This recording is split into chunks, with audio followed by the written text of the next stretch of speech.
વડોદરા ડભોઈમાં આંગણવાડી બહેનો ધરણા પર ઉતરી ગઈ છે તો વડોદરાથી હાલ મહત્વના સમાચાર સામે આવ્યા છે જે આંગણવાડીની બહેનો ધરણા પર બેઠી છે ત્યારે આંગણવાડી બહેનોએ વિવિધ માંગોને લઈને ધરણા પ્રદર્શન કર્યું છે। આંગણવાડી બહેનોની વિવિધ માંગણીઓ કરવામાં આવે છે। 400 થી વધુ આંગણવાડી બહેનોએ ધરણા યોજ્યા છે તો સરકાર સમક્ષ વેતન વધારા સહિતની માંગણીઓ આંગણવાડી બહેનો દ્વારા કરવામાં આવે છે ત્યારે સરકાર વિરોધી નારા સાથે આંગણવાડીની બહેનોએ સૂત્રોચ્ચાર કર્યા છે।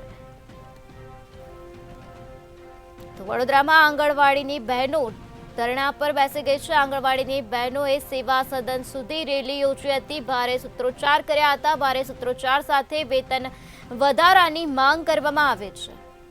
તો આંગણવાડીની બહેનોએ વિવિધ માંગોને લઈને આજે ધરણા પ્રદર્શન કર્યું છે, રેલીનું આયોજન કર્યું છે અને 400 થી વધુ આંગણવાડીની બહેનોએ ધરણા યોજ્યા છે તો વિવિધ માંગણીઓ કરવામાં આવે છે, વેતન વધારાની પણ માંગણી કરવામાં આવે છે।